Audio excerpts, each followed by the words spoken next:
الرحمن الرحیم نحمده ونصلي على رسوله الكريم اما بعد اعوذ بالله من الشیطان الرجیم بسم الله الرحمن الرحیم ان الصلاة كانت على المؤمنين كتابا موقوتا وقال النبي صلى الله عليه وسلم بني الاسلام على خمس شہادت ان لا الہ الا اللہ وان محمدا عبد اللہ ورسولہ واقام الصلاة وایتاء الزکاة وصوم رمضان والحج او کما قال علیہ الصلاۃ والسلام۔ بزرگان محترم اور عزیز دوستوں،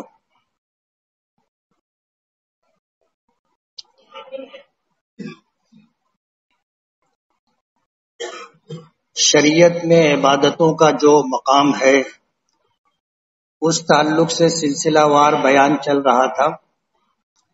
پچھلے ہفتے ہم نے نماز کی اہمیت پر گفتگو سنی تھی۔ نماز کے متعلق نبی کریم صلی اللہ علیہ وسلم نے فرمایا کہ میری آنکھوں کی ٹھنڈک نماز میں۔ ایک لمبی حدیث ہے جس میں حضرت ابو بکر نے، حضرت عمر نے، عثمان و علی نے اور حضرت جبرائیل نے اور پھر نبی کریم صلی اللہ علیہ وسلم نے اس دنیا میں اپنی 3 پسندیدہ چیزوں کا تذکرہ کیا تھا۔ نبی کریم صلی اللہ علیہ وسلم نے اس دنیا میں کون سی 3 چیزیں آپ کو پسند ہے اس کا تذکرہ کیا تھا۔ فرمایا تھا الطیب، خوشبو، مجھے اس دنیا میں خوشبو پسند، والمرأۃ الصالحہ، اور نیک بیوی پسند ہے، اور تیسری چیز کا تذکرہ کیا تھا وقرۃ عینی فی الصلاۃ، اور میری آنکھوں کی ٹھنڈک نماز میں۔ اور پچھلے ہفتے اس بات کا تذکرہ ہوا تھا کہ اللہ کی بارگاہ میں سب سے پہلے جب بندے کی پیشی ہوگی تو عبادات میں نماز کے متعلق حساب و کتاب ہوگا سب سے پہلے، اور معاملات میں سب سے پہلے قتل کا مقدمہ پیش ہوگا۔ نماز اس دنیا میں عام انسانوں کے لیے اللہ سے قریب تر ہونے کا ذریعہ ہے۔ پچھلے ہفتے میں نے اس بات کا تذکرہ کیا تھا کہ آدمی جب سجدے کی حالت میں ہوتا ہے تو گویا اس کا سر اللہ کے قدموں میں ہوتا ہے، اور حضور کی معراج یہ تھی کہ حضور آسمانوں پر تشریف لے گئے، عرش پر اللہ سے ملاقات کی۔ ہماری معراج نماز ہے۔ حضور نے فرمایا الصلاۃ معراج المومنین، نماز مومنوں کی معراج ہے۔ اس سے آپ اس عبادت کی اہمیت کا اندازہ کر سکتے ہیں کہ یہ عبادت ہے کیا۔ لیکن افسوس کے ساتھ کہنا پڑتا ہے کہ ہم لوگوں کو نماز کیا ہے یہی نہیں معلوم۔ ہم نے نماز سیکھی نہیں ہے۔ بہت کم لوگ ایسے ہوں گے جنہوں نے نماز سیکھی ہو، اور بہت کم لوگ ایسے ہوں گے جن کو نماز کے تعلق سے فرائض، واجبات، سنتوں کا علم ہو۔ اگر ہم ابھی کسی سے پوچھیں گے کہ بتاؤ نماز میں شرائط کتنے ہیں، نہیں بتا سکیں۔ فرائض کتنے ہیں، نہیں بتا سکیں گے۔ واجبات کتنے ہیں، نہیں بتا سکیں گے۔ قیام کی سنتیں کتنی ہیں، رکوع کی سنتیں کتنی ہیں، قومے کی سنتیں کتنی ہیں، سجدے کی سنتیں کتنی ہیں، 2 سجدوں کے درمیان جلسے کی سنت کتنی ہے، اور قاعدہ جب ہم نماز ختم کرنے کے لیے بیٹھتے ہیں تو اس قاعدے کی کتنی سنتیں ہیں نہیں معلوم ہمیں۔ لیکن ہم نماز پڑھتے ہیں، اور نماز اس طرح پڑھتے ہیں کہ ہمیں نماز کیا ہے معلوم نہیں، مسائل کیا ہے معلوم نہیں۔ ہم نے لوگوں کو جیسے دیکھا اس طرح نماز پڑھتے چلے آ رہے، لیکن نماز کے فرائض کیا ہے، واجبات کیا ہیں، سنتیں کیا ہیں، ہمیں نہیں معلوم۔ اور جب تک ان چیزوں کا علم نہ ہو جائے وہاں تک نماز میں مزہ نہیں، نماز میں مزہ نہیں۔ کیا بات تھی کہ نبی کریم صلی اللہ علیہ وسلم کو جب موقع ملتا آپ نماز کے لیے کھڑے ہو جاتے تھے. اللہ سے ہم کلامی، اللہ سے راز و نیاز کا ذریعہ ہے نماز. اور حضور وقت تلاش کیا کرتے تھے کہ کب نماز کا موقع ملے. پچھلے ہفتے میں نے اس بات کا تذکرہ کیا تھا کہ اللہ کے رسول رات میں اتنی لمبی لمبی نماز پڑھا کرتے تھے کہ آپ کے قدم مبارک پر ورم آ جاتے تھے. اور کبھی ایسا ہوتا تھا کہ ورم کی زیادتی کی وجہ سے جلد پھٹ جاتی تھی. حضرت عائشہ صدیقہ رضی اللہ تعالی عنہا نے اللہ کے رسول صلی اللہ علیہ وسلم سے فرمایا تھا کہ آپ تو بخشے بخشائے ہیں، پھر آپ اتنی تکلیف کیوں اٹھاتے؟ تو حضور نے جو جواب دیا تھا وہ یہ کہ افلا اکون عبدا شکورا، کہ کیا میں اللہ کا شکر گزار بندہ نہ بنوں؟ جب اللہ نے مجھے اتنا نوازا ہے تو میری بھی ذمہ داری ہے کہ میں اللہ کا اتنا ہی شکریہ ادا کروں.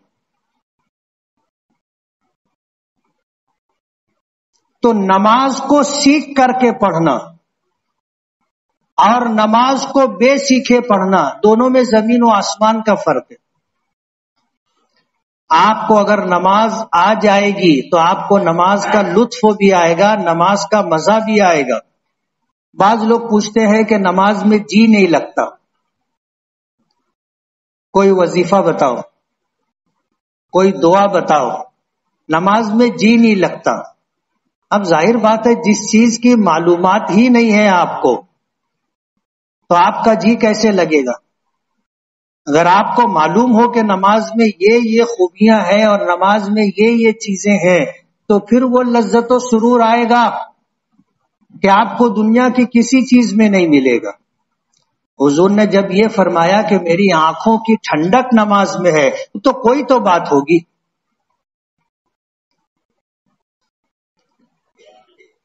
پنج وقتہ نمازیں ہم مسلمانوں پر فرض ہیں،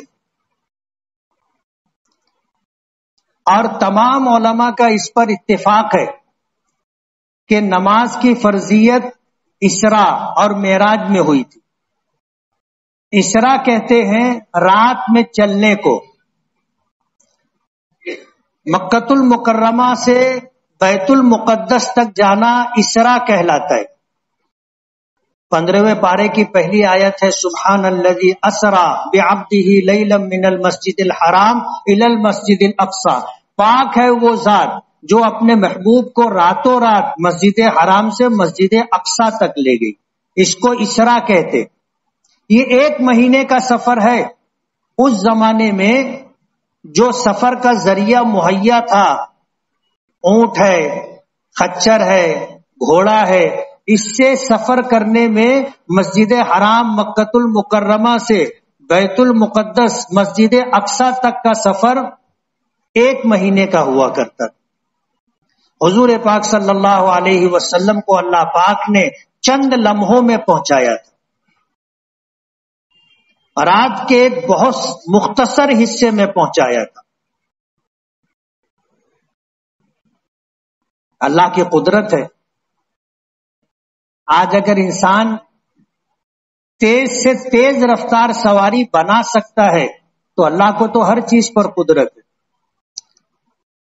آج تو زمانہ اتنی ترقی کرنے کے بعد بھی وہاں تک نہیں پہنچا ہے جہاں تک اللہ پاک نے حضرات انبیاء کرام علیہم الصلاۃ والسلام سے معجزاتی طور پر کچھ امور صادر فرمائے.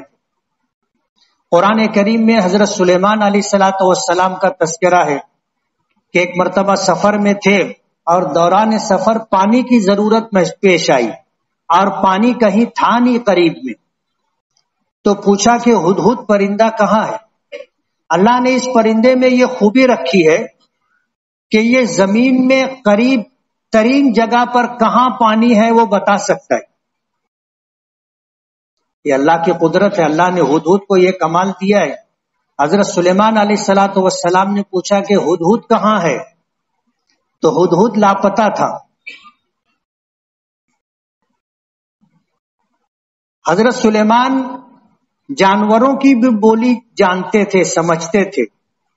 تو ہدہد سے پوچھتے کہ پانی کہاں ہے بتا، تو وہ بتاتا. تو جنات پر بھی حضرت سلیمان کی حکومت تھی. جنات کو کہتے یہاں پانی ہے نکالو، وہ لوگ پانی نکالتے اور ضرورت پوری ہو جاتی. لیکن اب ہدہد ہی لاپتہ تھا. قرآن کریم میں پورا واقعہ ہے. حضرت سلیمان علیہ الصلوۃ والسلام نے کہا کہ یہ آئے گا تو اس کو ذبح کر دوں گا، یا اپنے غیر حاضر ہونے کی کوئی معقول وجہ بیان کرے. اب جب ہدہد پرندہ آیا، حضرت سلیمان علیہ الصلوۃ والسلام نے اس سے پوچھا کہ کہاں، تو اس نے ملکہ بلقیس کا، ملکہ سبا کا تذکرہ کیا کہ میں تھوڑا لمبے نکل گیا تھا اور میں ایک جگہ پہنچا، وہاں ایک عورت کی حکومت ہے اور اس کی سلطنت ایسی ایسی ہے، وہ ساری چیزوں کا تذکرہ کیا. قرآن کریم میں آتا ہے کہ حضرت سلیمان علیہ الصلوۃ والسلام نے ایک خط لکھا ملکہ سبا بلقیس کے نام، اور اس پرندے ہدہد سے کہا کہ اسے پہنچا دو. اب ہدہد کی جان تو بچ گئی، ذبح ہونے سے رہ گیا. اب یہ خط لے کر کے، پیغام لے کر کے ہدہد ملکہ بلقیس کے پاس پہنچا. قرآن کریم میں آتا ہے کہ حضرت سلیمان علیہ الصلوۃ والسلام نے کہا کہ یہ خط ملے تو آپ میرے دربار میں حاضری دو. جب یہ خط ملکہ سبا نے پڑھا تو اس نے اپنے مشیران کار اور درباریوں کو بلایا، وزراء کو بلایا، اور پھر ان کے سامنے اس خط کو رکھا. اور خط کو رکھنے کے بعد حضرت سلیمان علیہ الصلوۃ والسلام کا پیغام سامنے لایا گیا، اور پھر ملکہ سبا نے کہا کہ ان الملوک اذا دخلوا قرية افسدوها وجعلوا اعزۃ اہلها اذلہ، کہ جب یہ بادشاہان کسی دوسرے کی سلطنت میں داخل ہوتے ہیں، کسی بستی میں داخل ہوتے ہیں تو اسے تاخت و تاراج کر دیتے، تباہ و برباد کر دیتے. افسدوها وجعلوا اعزۃ اہلها اذلہ، اور وہاں کے عزت دار لوگوں کو ذلیل کر دیتے. کیا کرنا چاہیے؟ مشورہ کیا، اور مشورہ کرنے کے بعد قصہ مختصر یہ کہ فیصلہ کیا کہ ہمیں حضرت سلیمان کی بارگاہ میں حاضری دینی.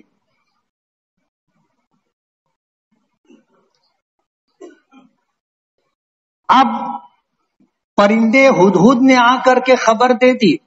حضرت سلیمان علیہ الصلوۃ والسلام کو خبر ملی کہ ملکہ سبا وہاں سے چل چکی ہے، تو اس کے ملک سے ان کے ملک اور حدود سلطنت میں آنے میں جو بھی زمانہ لگ سکتا تھا، حضرت سلیمان نے اپنے دربار میں، جس میں جنات و انسان دونوں تھے، یہ پوچھا کہ تم میں سے کون ہے جو اس کا تخت اٹھا کر کے یہاں لا سکے. قرآن کریم میں آتا ہے کہ ایک جن کھڑا ہوا اور اس نے کہا کہ میں لے کر کے آ جاؤں گا.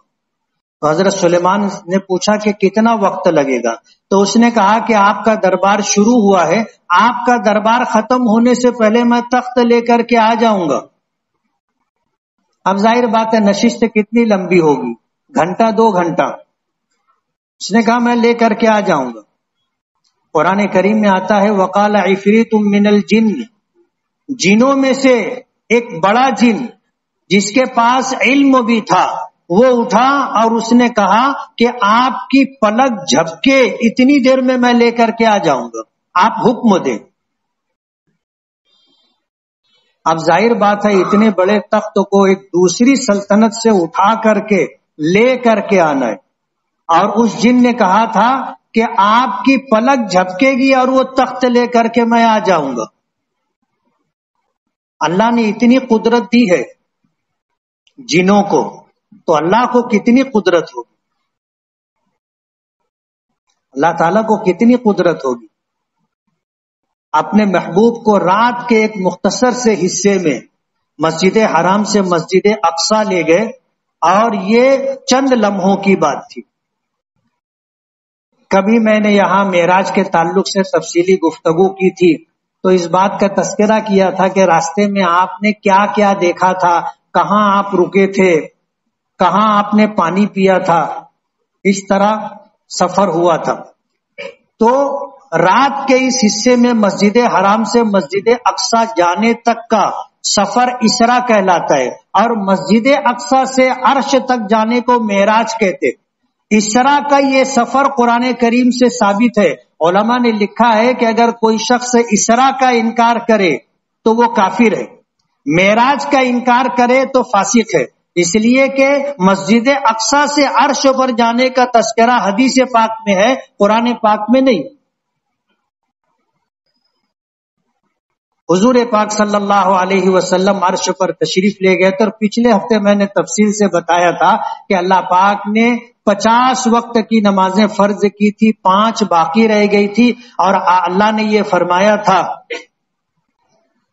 لا تبدیل لکلمات اللہ، ہم نے 50 وقت کی نمازیں فرض کی تھی، آپ کی امت اگر 5 وقت کی نماز ادا کرے گی تو ہم 50 وقت کی نمازوں کا ثواب دیں گے۔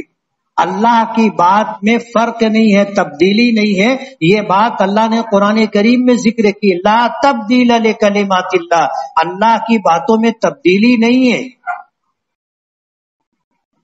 تو 5 وقت کی نماز معراج میں فرض ہوئی، اس پر تمام علماء کا اتفاق ہے، لیکن اس کے بعد اس میں اختلاف ہے کہ نماز کے فرض ہونے سے پہلے کوئی نماز فرض تھی یا نہیں، اور عام مسلمان کوئی نماز پڑھا کرتے تھے یا نہیں پڑھتے تھے۔ میں نے شروع میں یہ بات بتائی تھی کہ اللہ نے جب آپ کو نبی بنایا تو حضرت جبرائیل تشریف لائے تھے، آپ کو وضو کرنے کا اور نماز پڑھنے کا طریقہ سکھایا تھا، تو حضور نماز شروع سے پڑھا کرتے تھے۔ حضرت امام شافعی رحمت اللہ علیہ فرماتے ہیں کہ نبی کریم صلی اللہ علیہ وسلم پر تہجد فرض تھی، اور یہ سورہ مزمل میں ہے، بسم اللہ الرحمن الرحیم، یا ایھا المزمل قم اللیل الا قلیلا نصفہ او انقص منہ قلیلا، اے چادر اوڑھنے والے، قم اللیل، رات میں کھڑے ہو جاؤ، نماز پڑھو۔ امام شافعی رحمت اللہ علیہ فرماتے ہیں کہ آپ پر تہجد فرض تھی، آپ کی امت پر فرض نہیں تھی، لیکن آپ پر تہجد فرض تھی، اور یہ سورہ مزمل میں اس بات کا حکم ہے۔ جو ابتدائی آیات ہے وہ اسی بات کو ذکر کرتی ہے کہ آدھی رات آپ نماز پڑھو یا 1/3 رات آپ نماز میں اپنا وقت گزارو، حضور کو اس بات کا حکم تھا، تو آپ پر تہجد تو شروع سے فرض تھی، لیکن آپ کی امت پر فرض نہیں تھی۔ اسی طرح آپ کی امت یعنی صحابہ کرام رضوان اللہ تعالی علیہم اجمعین نماز کی فرضیت سے پہلے فجر اور عشاء کی نماز پڑھا کرتے تھے، فجر اور عشاء کی نماز پڑھتے تھے۔ وَسَبِّحْ بِحَمْدِ رَبِّكَ قَبْلَ طُلُوعِ الشَّمْسِ وَقَبْلَ الْغُرُوبِ، قرآن کریم میں اس کا تذکرہ ہے، وَسَبِّحْ بِحَمْدِ رَبِّكَ بِالْعَشِيِّ وَالْإِبْكَارِ، کہ صبح سویرے اور رات میں بالعشی، رات میں کھانے کا جو وقت ہوتا ہے، جس وقت عشاء کی نماز ہوتی ہے، اس وقت نماز پڑھا کرو۔ تو صحابہ کرام فجر کی نماز اور عشاء کی نماز پڑھا کرتے تھے، جبکہ نماز فرض نہیں تھی، نماز فرض نہیں تھی۔ سن 5 ہجری میں معروف قول کے مطابق آپ کو معراج ہوئی تھی، اور معراج میں 5 وقت کی نمازیں فرض کی گئی تھی، لیکن اسلام 5 سال پہلے آ چکا تھا، آپ کو نبوت 5 سال پہلے مل چکی تھی۔ یہ 5 سال کا جو عرصہ تھا، آپ اور آپ کے صحابہ فجر کی نماز بھی پڑھتے تھے، عشاء کی نماز بھی پڑھتے تھے، اور نبی کریم صلی اللہ علیہ وسلم تہجد کی نماز بھی پڑھا کرتے تھے۔ اس پر سب کا اتفاق ہے کہ 5 وقت کی نمازیں معراج میں فرض ہوئی۔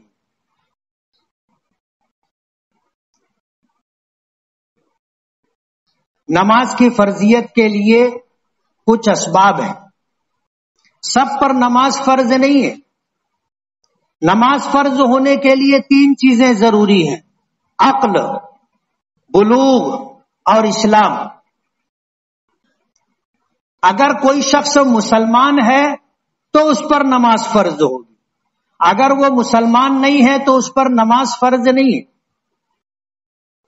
اسی طرح بالغ ہونا ضروری ہے، اگر نابالغ ہے تو نماز فرض نہیں ہے، بالغ لوگوں پر نماز فرض ہے۔ اور تیسری چیز عقل، آدمی اگر عقل رکھتا ہے تو نماز فرض ہے، ورنہ دیوانے اور پاگل پر نماز فرض نہیں ہے۔ تو اسلام، عقل اور بلوغ، یہ تین چیزیں ضروری ہے نماز کی فرضیت کے لیے۔ جو آدمی عاقل، بالغ، مسلمان ہوگا اس پر نماز فرض ہے۔ اگر وہ عاقل نہیں ہے، دیوانہ اور پاگل ہے تو اس پر نماز فرض نہیں ہے۔ وہ بالغ نہیں ہے، نابالغ ہے تو اس پر نماز فرض نہیں ہے۔ وہ اگر کافر ہے، مسلمان نہیں ہے تو اس پر نماز فرض نہیں ہے۔ البتہ اس بات کا حکم نبی کریم صلی اللہ علیہ وسلم نے دیا ہے کہ بالغ ہونے سے پہلے بچہ یا بچی 7 سال کی عمر کو پہنچ جائے اس کو نماز کا حکم دو، وہ نماز پڑھے، اس کو نماز کا حکم دو۔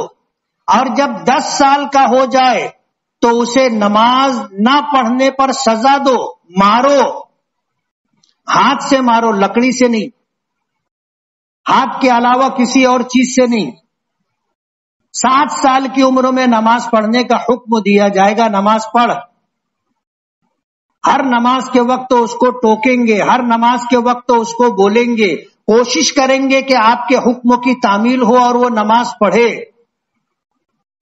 اور 10 سال کی عمر کو پہنچ جائے، نماز کے بارے میں سختی کرے، نماز نہ پڑھنے پر ناراض ہو، نماز نہ پڑھنے پر سزا دیں۔ یہ نبی کریم صلی اللہ علیہ وسلم کا حکم ہے۔ اور بالغ ہونے سے اتنے سالوں پہلے سے جب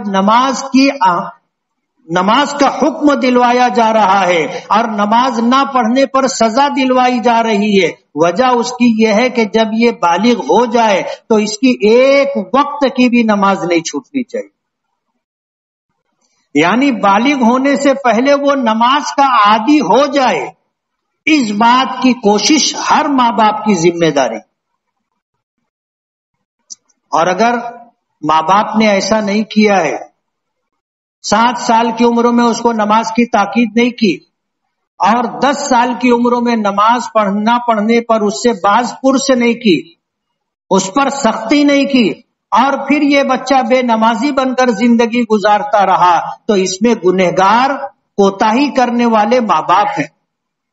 کل قیامت کے دن اللہ پاک ماں باپ سے پوچھیں گے، سوال کیا جائے گا کہ تم کو اس بات کا حکم ملا تھا کہ 7 سال کی عمر میں بچہ پہنچ جائے، 7 سال کی عمر کا ہو جائے اس کو نماز کا حکم دو، اور 10 سال پر نماز نہ پڑھنے پر سختی کرو، سزا دو، تم نے کیوں نہیں کیا؟ اب ظاہر بات ہے ہمارے پاس کوئی جواب نہیں ہوگا۔ 7 سال کا بچہ، 10 سال کا بچہ ماں باپ سے بغاوت نہیں کر سکتا کہ کر سکتا ہے؟ 7 سال 10 سال کا بچہ وہ اپنے ماں باپ کی بات ٹال نہیں سکتا۔ اب اگر وہ ہم نے حکم نہیں دیا، ہم نے سختی نہیں کی اور وہ بے نمازی ہو کر کے زندگی گزار رہا ہے تو کوتاہی کس کی؟ ماں باپ کی۔ حالات ایسے ہیں کہ ماں باپ خود ہی نماز نہیں پڑھتے، خود ہی نماز نہیں پڑھتے تو بچوں کو کیا نماز کا حکم دیں گے؟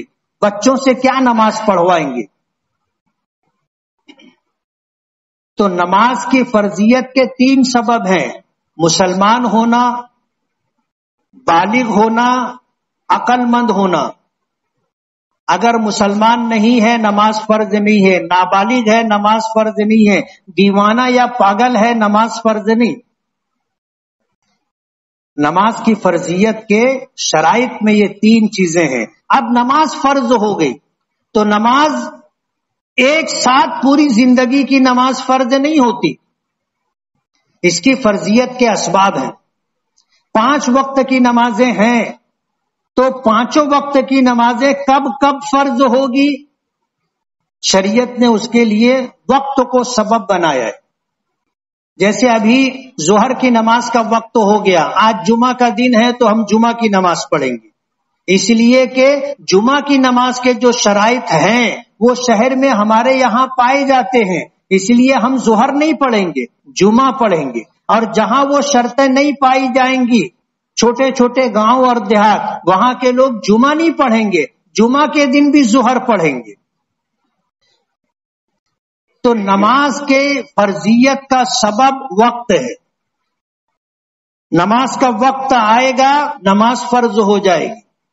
اس وقت اس کے لیے آخر وقت بھی ہے کہ اگر آخر وقت تک ہم نے نماز نہیں پڑھی، وقت گزر گیا تو نماز ہمارے ذمے قضا ہو گئی، اس کی ادائیگی ضروری ہے۔ 5 وقت کی نمازیں ہیں اور ان 5 نمازوں کے لیے شریعت نے وقت مقرر کیا ہے۔ فجر کی نماز کا وقت صبح صادق سے شروع ہوتا ہے اور سورج طلوع ہونے سے کچھ پہلے ختم ہو جاتا ہے، یہ فجر کی نماز کا وقت ہے۔ جو ہی صبح صادق ہوگی، تمام عاقل بالغ مسلمان مرد و عورت پر نماز فجر کی فرض ہو گئی۔ فقہاء نے لکھا ہے تجب بأول الوقت وجوبا موسعا، کہ وقت کے داخل ہوتے ہی نماز فرض ہو گئی، اور یہ وجوب اس میں گنجائش ہے، توسیع ہے۔ جیسے صبح صادق ہوتے ہی نماز فرض ہو گئی تو صبح صادق ہوتے ہی نماز پڑھنا ضروری نہیں ہے، اس کے لیے جو وقت دیا گیا ہے صبح صادق سے لے کر کے طلوع شمس، طلوع آفتاب تک کا یہ گھنٹہ سوا گھنٹے کا جو وقت ہے، اس پورے وقت میں آپ کبھی بھی پڑھ سکتے ہو۔ ایسا ضروری نہیں ہے کہ وقت داخل ہوا، فجر کی نماز فرض ہوئی فوراً پڑھا جائے، ایسا ضروری نہیں ہے۔ تو فجر کی نماز کا وقت طلوع صبح صادق سے طلوع شمس تک ہے۔ صبح 2 ہوتی ہے، ایک صبح کاذب اور ایک صبح صادق۔ صبح کاذب اگر آپ کبھی رات بھر بیٹھے جاگیں، سے مالیگاؤں میں کوئی بڑی بات نہیں ہے رات بھر جاگنا، لوگ جاگتے ہیں روزانہ، آدھا مالیگاؤں جاگتا ہے۔ تو صبح صادق سے پہلے آپ اگر کسی بلند مقام پر بیٹھیں اور پھر مشرق کی طرف دیکھیں تو آپ کو ایک روشنی نظر آئے گی، جو روشنی لمبائی میں ایسے دکھائی دے گی، جیسے لائٹ اگر جلایا جائے تو آزو بازو میں روشنی نہیں ہوتی، سامنے وہ سرکس آتی نا، وہ لائٹ گھماتے ہیں ادھر ادھر، اس لائٹ سے آپ اندازہ کرتے ہیں کہ اس کا رخ جدھر ہوتا ہے ادھر روشنی رہتی ہے، آزو بازو میں روشنی نہیں رہتی۔ تو صبح کاذب بھی ایسی ہی ہوتی ہے، اور اس کو دیکھ کر کے لوگوں کو یہ گمان ہوتا ہے کہ اب رات ختم ہو گئی، صبح ہونے والی، لیکن یہ صبح کاذب ہوتی ہے، جھوٹی صبح ہوتی، دیکھنے والوں کو دھوکا ہو جاتا، تھوڑی دیر میں وہ روشنی غائب ہو جاتی۔ قدرت کا ایک نظام ہے، اللہ بہتر جانتا ہے اس کے پیچھے کیا ہے۔ اس کے بعد پھر صبح صادق ہوتی ہے کہ پھر جو روشنی ہوتی ہے وہ دم بدم بڑھتی چلی جاتی ہے اور چاروں طرف پھیلتی ہے، ایک رخ پر نہیں رہتی، یہ صبح صادق ہے۔ صبح صادق ہوتے ہی سحری کا وقت ختم اور فجر کی نماز کا وقت شروع، اور فجر کی نماز کا وقت شروع ہو گیا، اب یہ وقت رہے گا سورج کے طلوع ہونے سے کچھ پہلے تک۔ ظہر کی نماز کا وقت شروع ہوتا ہے زوال سے، سورج مشرق سے نکلا، درمیانے آسمان میں آیا، بالکل درمیان میں آیا، مثال کے طور پر یہ لکیر ہے آسمان کی جو بیچ کا ہے، سورج آ کر کے اس سے ٹچ ہوا، زوال شروع ہو گیا، اور ادھر کے کنارے سے ہٹا، زوال ختم ہو گیا۔ یہ کتنی دیر کا وقت ہے زوال کا؟ چند لمحوں کا، چند لمحوں کا۔ سورج آتا ہے اور اس مقام کو چھو کر کے آگے بڑھ جاتا ہے، زوال شروع بھی ہوا، زوال ختم بھی ہو گیا، زوال کا وقت۔ جو ہی زوال کا وقت ختم ہوا، ظہر کی نماز کا وقت شروع ہو گیا۔ اور یہ وقت کب تک رہے گا؟ فقہاء نے لکھا ہے کہ 2 مثل یا 1 مثل یا 2 مثل تک، یہ سمجھنے کی بات ہے ایک مثل اور دو مثل سمجھنے کے لیے آپ کو تھوڑا سا محنت کرنی پڑے گی. مثال کے طور پر زمین میں آپ 1 فٹ کی لکڑی گاڑ دیں جو زمین کے اوپر 1 فٹ ہو، اندر کتنی ہے وہ آپ کی مرضی، لیکن یہ لکڑی سیدھی کھڑی رہنا چاہیے. 1 فٹ جب زوال ہوگا، پہلے آپ دیکھو گے سورج اس طرف ہوگا تو اس لکڑی کا سایہ آگے ہوگا. ایک وقت آئے گا کہ سایہ قریب آتا جائے گا. جیسے جیسے سورج قریب آئے گا، اوپر آئے گا، یہ سایہ سمٹتا جائے گا، اور یا تو سایہ جو ہے لکڑی کے بالکل سیدھ میں ہوگا جو ہمارے یہاں نہیں ہوتا. ہمارے یہاں نہیں ہوتا تو سورج کا جو لکڑی کا جو سایہ ہوگا یا تو ادھر ہوگا ترچھا یا ادھر ہوگا ترچھا، لیکن یہ قریب آتا چلا جائے گا. اور جب سورج بالکل اوپر آئے گا تو یہ سایہ لکڑی کے بازو میں آ جائے گا. اور پھر اس کے بعد جب سورج آگے بڑھے گا تو یہ سایہ اس طرف بڑھنا شروع ہو جائے گا اور بڑھتا ہی رہے گا. ایک وقت آئے گا کہ جب سورج ادھر نیچے چلا جائے گا تو سایہ بہت لمبا ہو جائے گا. سمجھ رہے ہو؟ تو عین زوال کے وقت یہ 1 فٹ کی لکڑی جو ہم نے زمین میں کھڑی رکھی تھی، اس کا جو سایہ عین زوال کے وقت، یعنی اب وہ گھٹتے گھٹتے آ کر کے رک گیا. جہاں رکے گا وہ اس لکڑی کا سایہ اصلی ہے. لکڑی کی لمبائی کتنی ہے؟ 1 فٹ، لیکن سایہ جو ہوگا یا تو ختم ہو جائے گا یا آزو بازو میں رہا تو چھوٹا ہو جائے گا، بہت چھوٹا. وہ جو 1 انچ 1.5 انچ 2 انچ کا سایہ بچے گا وہ سایہ اصلی کہلاتا ہے. کیا کہلاتا ہے؟ سایہ اصلی. اب اس کے بعد ظہر کی نماز کا وقت کہاں تک رہے گا یہ دیکھنے کے لیے 1 فٹ کی جو یہ لکڑی ہے، سایہ اصلی مثال کے طور پر 2 انچ تھا تو 2 انچ چھوڑ کر کے جب اس کا سایہ 14 انچ ہو جائے گا وہاں تک ظہر کی نماز کا وقت رہے گا. اس کو 1 مثل کہتے ہیں. کیا کہتے ہیں؟ 1 مثل. کہ 1 فٹ کا سایہ ہے، 1 فٹ کا سایہ تو زوال کے وقت 2 انچ کا سایہ تھا، یہ سایہ اصلی، اس کو شمار نہیں کریں گے. اس کے بعد جب سورج مغرب کی طرف بڑھے گا تو یہ سایہ لمبا ہونا شروع ہوگا، تو یہ سایہ 14 انچ تک پہنچے، یہ 1 مثل ہے. کتنا ہے؟ 12 انچ تو لکڑی کا سایہ اور 2 انچ سایہ اصلی. سایہ اصلی کو گنیں گے نہیں، سمجھ رہے ہو؟ تو جب یہ سایہ 2 انچ سایہ اصلی اور 12 انچ لکڑی کا سایہ، یہ کتنا ہو گیا؟ 14 انچ. اس کو 1 مثل بولیں گے. امام شافعی، امام احمد ابن حنبل اور حضرات صاحبین، ہمارے 3 امام ہیں. ایک امام اعظم ابو حنیفہ، ایک امام ابو یوسف اور ایک امام محمد. امام اعظم ابو حنیفہ رحمت اللہ علیہ استاذ ہیں اور امام ابو یوسف اور امام محمد ان کے شاگرد ہیں. امام اعظم ابو حنیفہ رحمت اللہ علیہ فرماتے ہیں کہ ظہر کی نماز کا وقت 2 مثل تک رہے گا. 2 مثل تک. جب سورج ڈھلنا شروع ہوا تو زوال کے وقت سے ظہر کا وقت شروع ہوا. کہاں تک رہے گا؟ تو بتایا سایہ اصلی کو چھوڑ کر کے لکڑی کی جو لمبائی 12 انچ تھی وہ سایہ 14 انچ کا ہوا تو 1 مثل ہو گیا. پھر وہاں سے 12 انچ اور آگے بڑھے گا تو یہ 2 مثل ہو جائے گا. وہاں تک ظہر کا وقت رہے گا اور اسی پر ہمارے یہاں فتویٰ ہے. جب سایہ اصلی چھوڑ کر کسی چیز کا سایہ 2 مثل ہو گیا، اب وہاں سے عصر کی نماز کا وقت شروع ہوگا. کہاں تک رہے گا؟ سورج کے غروب ہونے تک.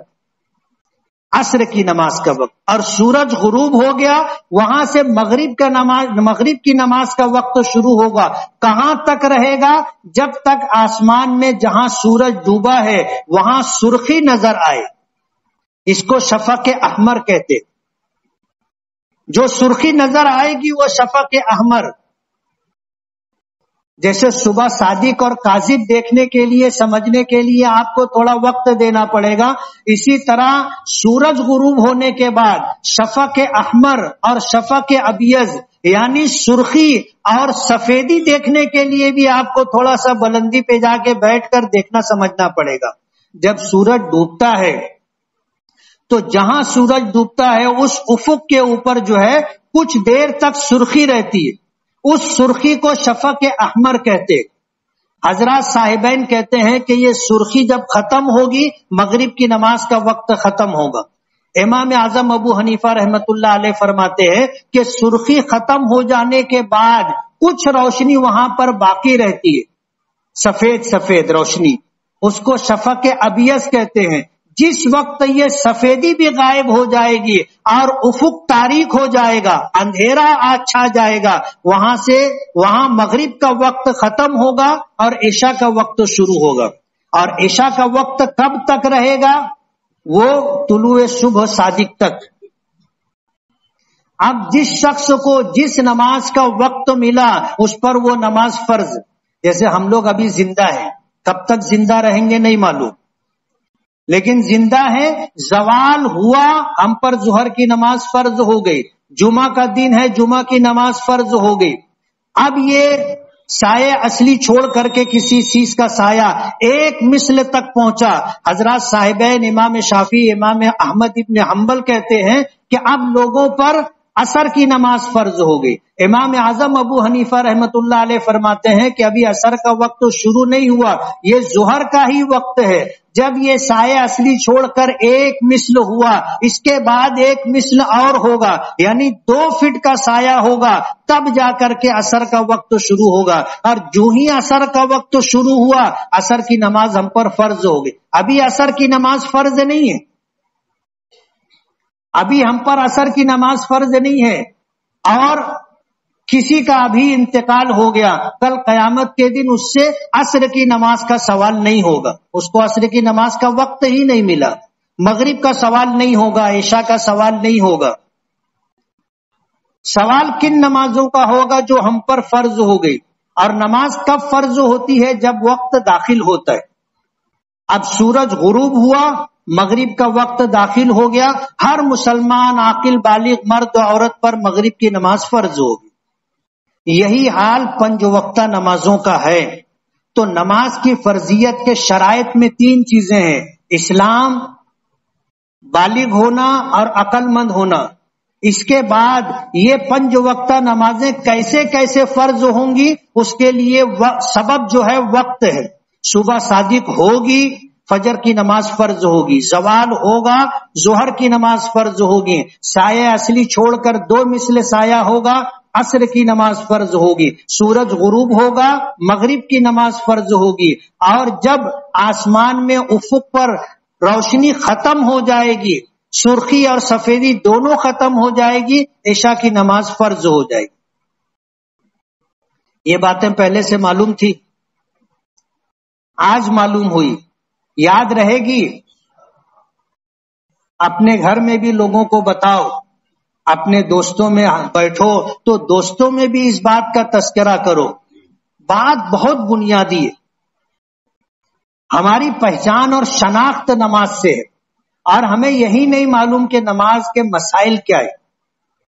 اس لیے سلسلہ شروع کیا ہے کہ 3 چیزیں نماز کی فرضیت کے شرائط میں ہے: اسلام، عاقل اور بالغ ہونا. اور 5 چیزیں نماز کی فرضیت کے سبب میں ہے جس کا میں نے تذکرہ کیا. اللہ تعالی ہمیں عمل کی توفیق عطا فرمائے. وآخر دعوانا ان الحمد للہ رب العالمین.